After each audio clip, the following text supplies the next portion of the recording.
Hello friends, मैं doctor Ramesh Kumar Thakur आप सबका स्वागत करता हूं एआई के नए लेक्चर में जिसका नाम है मिनीमैक्स एल्गोरिदम। ठीक है, तो बेसिकली मिनीमैक्स एल्गोरिदम पढ़ने के लिए हमें जाना होगा कि ये मिनीमैक्स एल्गोरिदम किससे रिलेटेड है। ये रिलेटेड है एडवर्सरियल सर्च से। एडवर्सरियल सर्च, हम एडवर्सरियल सर्च देख चुके हैं और जिन लोगों ने एडवर्सरियल सर्च वाला वीडियो नहीं देखा वो जाके प्लेलिस्ट में देख लें, तो हम इस कॉन्सेप्ट को अच्छे समझ पाएंगे। तो बेसिकली एडवर्सरियल सर्च, जिसे गेम भी कहते हैं, इसमें क्या होता है, किसी भी प्रॉब्लम में एक गेम ट्री बनता है। ठीक है, game tree is very similar to the state space tree of any classical और लोकल सर्च। ठीक है, तो जब एडवर्सरियल सर्च में कोई स्टेट स्पेस ट्री बनता है तो इसे ही हम एक नया नाम दे देते हैं, उसका नाम हो जाता है गेम ट्री। ओके, तो जब भी हम गेम ट्री के बारे में पढ़ेंगे हम सारे कॉन्सेप्ट वही लगाएंगे जो हमारे स्टेट स्पेस ट्री में होते थे। ओके, तो इस गेम ट्री में क्या होता है, जो लास्ट लेवल के लीफ नोड्स होते हैं, ठीक है, जिनको टर्मिनल नोड्स कहते हैं, टर्मिनल नोड्स या सीधे टर्मिनल कहते हैं, यहाँ पे वैल्यूज दी रहती हैं। ठीक है, तो ये भी मैं कंप्लीट कर देता हूँ, मान लो इसका एक ही चैट। ठीक है, तो ये टर्मिनल पे वैल्यूज दिए रहते हैं। ये वैल्यूज जो होती हैं इन्हें कहते हैं यूटिलिटी वैल्यू। यूटिलिटी वैल्यू, और बेसिकली ये वैल्यू होती क्या है, ये वो वैल्यू होती हैं जो गेम में मैक्स प्लेयर के अकॉर्डिंगली डिसाइड होती हैं। मतलब मैक्स प्लेयर को इस गेम में कितने पॉइंट्स गेन या लॉस हो रहे हैं, उस वही कहलाता है इस नोड्स का यूटिलिटी वैल्यू, या इसी का दूसरा नाम है मिनीमैक्स वैल्यू। और इस मिनीमैक्स वैल्यू को कैलकुलेट करने के लिए जो एल्गोरिदम होता है उसी को कहते हैं मिनीमैक्स एल्गोरिदम। ठीक है, तो चलिए इसको डिटेल में देखते हैं। तो अब हम देखेंगे कि optimal strategy and Minimax value क्या होती है। तो ऑप्टिमल स्ट्रेटेजी और मिनीमैक्स वैल्यू दोनों इंटरकनेक्टेड है, क्योंकि ऑप्टिमल स्ट्रेटेजी है वो मिनीमैक्स वैल्यू से ही कैलकुलेट की जा सकती है। ठीक है, तो पहले हमको जानना होगा कि मिनीमैक्स वैल्यू होती क्या है। तो अभी हमने देखा था कि गेम ट्री में क्या होता है कि मान लीजिए बहुत सारे नोड्स ऐसे कनेक्टेड हैं, ये गेम ट्री है। ठीक है, हमने एक गेम ट्री बना दी। तो हम हमेशा रूट लेवल किसको देते हैं, मैक्स प्लेयर को, उसके बाद मिन को, फिर मैक्स को, और फिर ये लास्ट वाला तो टर्मिनल लेयर होता है जिसमें टर्मिनल नोड्स होते हैं जिसको सिर्फ टर्मिनल बोलते हैं। यहाँ मिन या मैक्स लिखने की जरूरत नहीं है। ठीक है, तो अब ये मिनीमैक्स वैल्यू क्या होती है। मिनीमैक्स वैल्यू तीन तरह के नोड पे तीन तरह की हो सकती है। ठीक है, कैसे तीन तरह की हो सकती है, या तो कोई नोड टर्मिनल नोड होगा, ठीक है, या कोई नोड मैक्स प्लेयर के लेवल में होगा, या कोई नोड मिन प्लेयर के लेवल में होगा। तो मिनीमैक्स वैल्यू होती है कि उस पर्टिकुलर नोड पे मैक्स प्लेयर के कितने पॉइंट्स बनते हैं। मतलब किसी भी पर्टिकुलर नोड पे minimax value is the equals to the utility value of max player at that node. तो मिनीमैक्स वैल्यू हमेशा डिफाइन की जाती है किसके रिस्पेक्ट में, मैक्स प्लेयर के रिस्पेक्ट में। ठीक है, तो अगर कहीं मैक्स प्लेयर हार रहा है और उसे -1 पॉइंट मिल रहे हैं तो मिनीमैक्स वैल्यू -1 होगी। ठीक है, और कहीं मैक्स प्लेयर जीत रहा है उसे +1 मिल रहा है तो मिनिमम वैल्यू +1 होगी। ठीक है, तो इस तरह से डिसाइड होता है। तो इसके लिए तीन तरह के वो नोड हो सकते हैं, या तो मैक्स लेवल पे नोड होगा, या मिन लेवल पे होगा, या टर्मिनल होगा। तो जब टर्मिनल होता है कोई नोड तो उसका मिनिमैक्स वैल्यू वही होता है जो उसकी यूटिलिटी वैल्यू होती है। मान लीजिए यूटिलिटी वैल्यू इसकी +1 है, इसकी -1, इसकी 0, इसकी +1, इसकी -1, इसकी 0, इसकी -1, इसकी +1। ठीक है, तो ये वैल्यूज दिए रहते हैं हमेशा क्वेश्चन में। ठीक है, इसके लिए घबराने की जरूरत नहीं है। तो हमें क्या करना है, बस देखना है कि ये नोड जो है किस लेवल का है। ये सब टर्मिनल लेवल का नोड है, तो ये +1 क्या है, इसकी यूटिलिटी वैल्यू है, एज वेल एज +1 ही इसकी मिनिमैक्स वैल्यू है। इसकी -1 यूटिलिटी वैल्यू है, यही इसकी मिनिमैक्स वैल्यू है। इस तरह से ये सारे यूटिलिटी वैल्यू इन सारे नोड्स के मिनिमैक्स वैल्यूज भी हैं। तो ये सारे दिए रहते हैं, बस हमें कैलकुलेट करना होता है इससे ऊपर के लेवल पे। तो इससे ऊपर के लेवल पे हमें देखना होता है कि ये जो नोड है ये किस लेवल में आ रहा है, मैक्स प्लेयर के लेयर में आ रहा है या मिन प्लेयर के लेयर में आ रहा है। ठीक है, तो अगर मैक्स प्लेयर के लेयर में आ रहा है तो हम देखेंगे कि इस नोड के, जिस नोड का भी हम मिनिमैक्स वैल्यू कैलकुलेट कर रहे हैं, इस नोड के सक्सेसर का मिनिमैक्स वैल्यू क्या है। तो जो भी इनके सक्सेसर का मिनिमैक्स वैल्यू रहेगा उसमें जो मैक्सिमम वैल्यू होगी वही उस नोड का मिनिमैक्स वैल्यू होगा। ठीक है, तो इसके लिए इन दोनों में मैक्सिमम जो होगा वो होगा, जैसे इन दोनों में मैक्सिमम कौन सा है, +1 -1 में +1, तो +1 होगा इसका। इन दोनों में 0 और +1 में मैक्सिमम वैल्यू कौन सा है, +1, तो इसका मिनिमैक्स वैल्यू +1 होगा। इसके सक्सेसर कौन है, ये दोनों, इसके एक का है -1, एक का 0, तो इन दोनों में मैक्सिमम कौन है, 0, तो 0 इसका होगा मिनिमैक्स वैल्यू। सिमिलरली यहाँ पे एक का -1, एक का +1, इन दोनों में मैक्सिमम कौन सा है, +1, तो +1 होगा इसका मिनिमैक्स वैल्यू। ठीक है, तो मैक्स लेयर पे जो भी सक्सेसर का मैक्सिमम वैल्यू होता है वही होता है उस नोड का मिनिमैक्स वैल्यू। और मीन लेयर पे भी सक्सेसर के मिनिमम वैल्यू को ही देखते हैं, तो हम चेक करेंगे कि उसके सक्सेसर में जो मिनिमम वैल्यू है वो होता है मीन लेयर के नोड का मिनिमम वैल्यू। तो +1 और +1 दोनों में मिनिमम क्या है, यहाँ तो दोनों ही सेम है तो मिनिमम भी +1 ही है, तो इसका +1 होगा। इन दोनों में 0 और +1, इन दोनों में मिनिमम कौन सा है, 0, तो 0 होगा इसका मिनिमम वैल्यू। सिमिलरली फिर से ये मैक्स लेयर आ गया, तो यहाँ पे इसके सक्सेसर कौन कौन से +1 और 0, तो इन दोनों मैक्सिमम कौन सा है, +1, तो वो होगा इसका मिनिमम वैल्यू।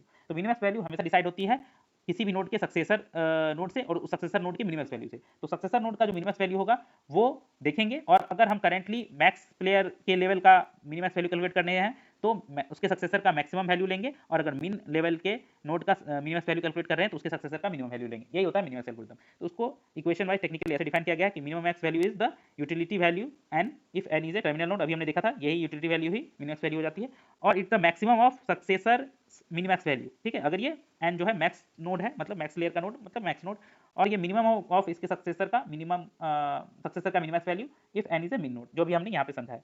अब यहाँ एक और चीज ध्यान देने वाली बात है, ये वैल्यूज मिनिमम वैल्यू मैंने क्या बोला, ये डिफाइन करती है कि मैक्स प्लेयर को कितने पॉइंट्स बन रहे हैं किसी पर्टिकुलर नोड पे, अगर उस नोड से लेके एंड तक मैक्स एंड मिन दोनों प्लेयर ऑप्टिमली खेले। ये प्ले ऑप्टिमल, ये बहुत इंपॉर्टेंट है कि मिनिमैक्स वैल्यू ये भी बताती है कि उस पर्टिकुलर नोड से अगर मैक्स एंड मिन दोनों प्लेयर ऑप्टिमली खेलता है तो मैक्स को कितने पॉइंट्स मिलेंगे इस गेम के एंड में, यही बताती है मिनिमैक्स वैल्यू, यही इसकी इंपॉर्टेंस है मिनिमैक्स वैल्यू की। ठीक है, तो ऑप्टिमल स्ट्रेटेजी क्या है, ये ऑप्टिमल स्ट्रेटेजी होती है कि मैक्स प्लेयर जिस स्ट्रेटेजी के थ्रू मैक्सिमम पॉइंट गेन कर सकता है, जैसे यहाँ पे मैक्सिमम पॉइंट क्या है +1, तो मैक्स प्लेयर जिस स्ट्रेटेजी के थ्रू मैक्सिमम पॉइंट गेन करेगा उसी स्ट्रेटेजी को बोलेंगे ऑप्टिमल स्ट्रेटेजी। ठीक है, अब हम आगे देखेंगे partial game tree for tic tac toe. तो देखिए टिक टैक टॉय में क्या होगा, ये मिनिमैक्स वैल्यू टर्मिनल नोड की दी भी हुई नहीं रहेगी, क्योंकि टिक टैक टॉय में हम पता कर सकते हैं आसानी से। कैसे, ये क्रॉस होता है मैक्स प्लेयर का, तो ये 3 क्रॉस बन रहे हैं तो यहाँ +1, ये किसी का कुछ नहीं हो रहा, ड्रॉ है तो 0, यहाँ भी ड्रॉ है तो 0, और यहाँ भी क्रॉस का बन रहा है तो +1।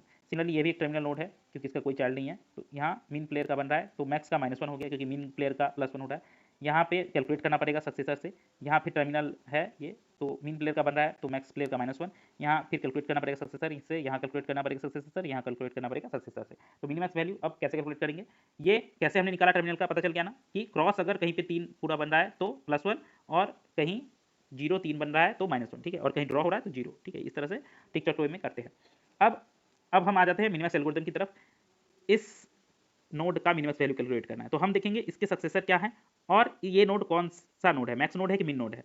ये मैक्स लेयर का नोड है, क्यों, क्योंकि हमेशा मैक्स से स्टार्ट करते हैं, तो ये मैक्स का लेयर, ये मिन का, और ये फिर मैक्स का। ठीक है, इस तरह से, और टर्मिनल को बताने की जरूरत नहीं है किसका है। ठीक है, तो यहाँ पे कि ये मैक्स नोड है, तो ये देखेगा इसके सक्सेसर का मैक्सिमम वैल्यू मिनिमैक्स का जो भी होगा वही उसका होगा। तो यहाँ एक ही सक्सेसर है तो मैक्सिमम क्या मिनिमम क्या, यहाँ मैक्सिमम वैल्यू +1 जो इसका वैल्यू है, तो यहाँ इसका हो गया +1। ठीक है, ये मैक्स लेयर का ये भी है, तो अपना सक्सेसर का मैक्सिमम वैल्यू तो 0, यहाँ 0 हो गया इसका मिनिमम वैल्यू, ये भी अपने सक्सेसर का मैक्सिमम वैल्यू तो यह 0, तो ये भी हो गया 0 इसके मिनिमम वैल्यू, और यहाँ इसके सक्सेसर का मैक्सिमम वैल्यू +1 तो +1। ठीक है, यहाँ जस्ट कॉपी हुआ क्योंकि एक ही सक्सेसर थे, बट असली जो कैलकुलेशन है यहाँ पे है। जैसे देखिए इन सब के 2 सक्सेसर हैं, तो पहले देखेंगे ये कौन सा नोड है, मैक्स नोड की मिन नोड, के मिन लेयर का नोड है तो सारे क्या होंगे, मिन नोड होंगे। फिर देखेंगे अपने सक्सेसर में किसका यूटिलिटी वैल्यू मिनिमम है वो लेगा, तो -1 +1 में मिनिमम क्या है -1, तो इसका मिनिमम वैल्यू -1। सिमिलरली यहाँ -1 0 में इसके सक्सेसर ये दोनों है ना, तो -1 और 0 में मिनिमम क्या है -1, तो इसका भी मिनिमम वैल्यू -1। इसके दोनों सक्सेसर में मिनिमम क्या है 0 और 1 में 0, तो 0 हो गया इसका मिनिमम वैल्यू। फिर इसके ऊपर वाले लेयर में इसके 3 सक्सेसर हो गए, 1 2 3। अब ये मैक्स नोड है क्योंकि मैक्स लेयर का नोड है, तो देखेंगे इसके सक्सेसर में मैक्सिमम वैल्यू क्या है, -1 -1 0, तो इन दोनों मैक्सिमम तो 0 है, तो 0 हो गया इसका मिनिमम वैल्यू। तो यहाँ हर एक नोड पे ये वैल्यूज मिनिमम वैल्यू जो है ये बताती हैं कि इस पर्टिकुलर स्टेट में अगर मैक्स प्लेयर रहा और यहाँ से लेके एंड तक दोनों प्लेयर ऑप्टिमली खेला तो मैक्स प्लेयर को कितने पॉइंट मिलेंगे, यही स्पेसिफाई करती है मिनी मैक्स वैल्यू। ठीक है, और ये हमेशा मैक्स प्लेयर के हिसाब से डिफाइन होती है। ठीक है, अब हम देखें प्रॉपर्टीज मिनिमैक्स एल्गोरिथम का। तो हमने देखा था जब भी मिनिमैक्स एल्गोरिथम हम करते हैं तो यहाँ पे कैसे वैल्यू डिसाइड होती है, मान लीजिए इसका मिनिमैक्स चाहिए तो इसके लिए पहले इसका मिनिमैक्स चाहिए और इसके लिए इसका मिनिमैक्स चाहिए, तो ऐसे आते हैं। फिर यहाँ पे तो यूटिलिटी वैल्यू जो भी होगी वही होगी, फिर ऊपर जाएंगे फिर देखेंगे हो सकता है मिनिमैक्स वैल्यू कैलकुलेट, नहीं इसका भी चाहिए तो फिर यहाँ आएंगे, फिर यहाँ आएंगे तो देखेंगे इसके लिए अब हो जाएगा मिनिमम वैल्यू कैलकुलेट, नहीं इसका भी चाहिए तो फिर यहाँ आएंगे, फिर यहाँ आएंगे। तो देखिए ये कैसे ट्रैवर्स हो रहा है, this is very similar to depth first search, DFS की तरह हो रहा है। ठीक है, डीएफएस, तो जो रूल डीएफएस पे लगेंगे सिमिलर रूल यहाँ मिनिमैक्स एल्गोरिथम में लगेंगे। ये आप देख लेते हैं। सबसे पहले ये 4 प्रॉपर्टी चेक करनी पड़ती है किसी भी एल्गोरिथम की परफॉर्मेंस मेजर करने के लिए। पहली होती है कंप्लीटनेस, एक होती है ऑप्टिमलनेस, तीसरी होती है टाइम कॉम्प्लेक्सिटी और चौथी स्पेस कॉम्प्लेक्सिटी। कंप्लीटनेस बताती है कि अगर किसी भी प्रॉब्लम का सॉल्यूशन अवेलेबल है, सॉल्यूशन अगर अवेलेबल है और वो एल्गोरिदम सॉल्यूशन तक पहुंच रहा है तो वो एल्गोरिदम कहलाता है कंप्लीट। ठीक है, तब किसी भी प्रॉब्लम के स्टेट स्पेस ट्री में, और यहाँ गेम थ्योरी है तो गेम ट्री में अगर यहाँ सॉल्यूशन अवेलेबल है और ये एल्गोरिदम सॉल्यूशन ढूंढ के दे रहा है तो ये एल्गोरिदम कंप्लीट है। तो यस, यहाँ हर एक नोड का मिनिमम वैल्यू कैलकुलेट हो सकता है, तो यस इट इज कंप्लीट। बस यहाँ कंडीशन है ट्री फाइनाइट हो। ऑब्वियसली किसी भी एल्गोरिदम में अगर इनफाइनाइट होगा तो कैलकुलेट ही नहीं कर पाएगा, इसीलिए ट्री फाइनाइट होना बहुत जरूरी है। ऑप्टिमलनेस, ऑप्टिमलनेस कहती है कि अगर उस ट्री में किसी भी स्टेट स्पेस ट्री में अगर सॉल्यूशन अवेलेबल है और वो एल्गोरिदम कम से कम कॉस्ट में सॉल्यूशन ढूंढ के दे रहा है तो वो ऑप्टिमल है। तो यस, मिनिमम एल्गोरिदम ऑप्टिमल भी है।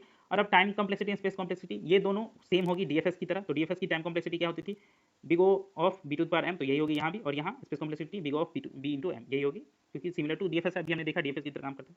चेस में ये बी जो होता है अराउंड 35 होता है, एम 100 होता है, तो इसकी टाइम कॉम्प्लेक्सिटी बहुत ज़्यादा हो जाती है 35 टू द पावर 100। हम देखेंगे इस टाइम कॉम्प्लेक्सिटी को कम कर सकते हैं, ठीक है, एग्जैक्ट बहुत ज़्यादा तो नहीं बट थोड़ा सा कम कर सकते हैं। उसके लिए हम देखेंगे अल्फा बीटा प्रूनिंग वाले वीडियो में कि इसको कैसे कम कर सकते हैं, ठीक है। अब ये किसी किसी को कन्फ्यूजन होगा कि बी क्या है एम क्या है, तुम बता दें किसी भी गेम ट्री या स्टेट स्पेस ट्री में बी होता है ब्रांचिंग फैक्टर, मतलब किसी भी नोड के मैक्सिमम कितने ब्रांच है। यहाँ तो हर एक के 2 हैं, तो यहाँ तो बी जो हो जाएगा वो 2 हो जाएगा। मान लीजिए किसी नोड के कहीं पे ऐसा हुआ कि एक नोड का 2 हुआ और किसी नोड का 3 हो गया, तो इस वाले केस में बी इज इक्वल टू 3 हो जाता है। और डेप्थ क्या होता है, मान लीजिए किसी का एक ही रहता है, यहाँ से एक और होता है, और डेप्थ क्या होता है कि मैक्सिमम डेप्थ उस ट्री में कितनी है, तो यहाँ हमेशा रूट नोड होता है 0 डेप्थ पे, उसके बाद 1 फिर 2 फिर 3। तो इस तरह इस ट्री में बी इज इक्वल टू 3, क्योंकि मैक्सिमम ब्रांचिंग कितनी है इस नोड की 3, तो बी 3, और डेप्थ कितनी हो गई 0 से 1, 1 डेप्थ 2 डेप्थ 3 डेप्थ, तो डी भी होगी 3। तो यहाँ पे टाइम कॉम्प्लेक्सिटी हो जाएगी 3 टू द पावर 3 और स्पेस कॉम्प्लेक्सिटी हो जाएगी 3 इंटू 3, ठीक है, यही होगी। अब हम देखेंगे optimal decision minimax multiplayer game में कैसे होता है। तो मल्टीप्लेयर गेम में क्या होगा कि अब 2 प्लेयर की तो बात नहीं है कि मैक्स प्लेयर के रिस्पेक्ट में डिफाइन कर देंगे मिनीमैक्स, ठीक है, यहाँ तो मल्टीप्लेयर प्लेयर है, तो जस्ट एक सिंपल सा चेंज आता है कि मिनीमैक्स वैल्यू सिंगल वैल्यू ना होकर एक वेक्टर बन जाती है।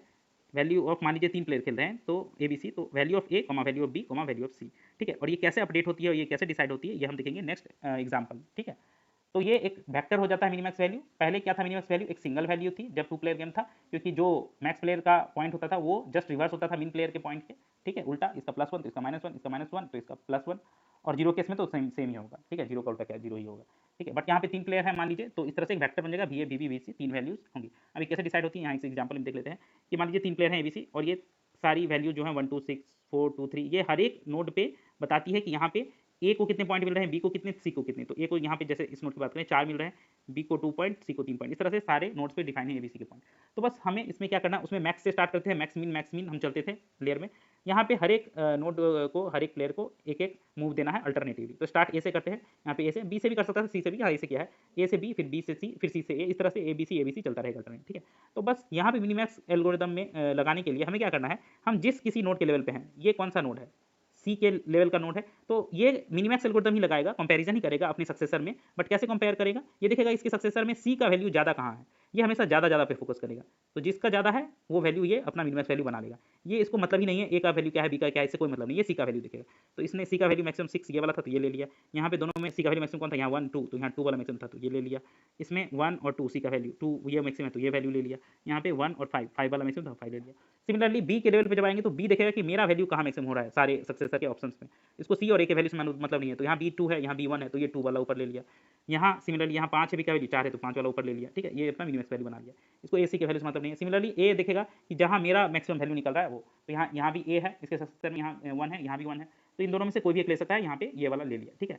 जनरली ऐसा होता है कि जब टाई सिचुएशन होती है, ये ड्रॉ या टाई सिचुएशन है ना, टाई सिचुएशन में क्या करता है, कोई प्लेयर देखता है कि उसके अपोनेंट का मैक्सिमम पॉइंट, मिनिमम पॉइंट कहाँ बन रहा है, उस वो वाले ऑप्शन सेलेक्ट करता है। बट यहाँ पे डायरेक्टली ले लिया ये वाला, ठीक है, इस तरह से। तो टाई की सिचुएशन में आप कोई भी ले सकते हैं। अदरवाइज हमको देखना होगा कि उस जिस लेवल पे हम कैलकुलेट कर रहे हैं उससे जस्ट प्रीवियस लेवल में उस नोड की वैल्यू क्या थी, जो मैक्सिमम वैल्यू होगी उस पर्टिकुलर प्लेयर की, वही वो सिलेक्ट करेगा।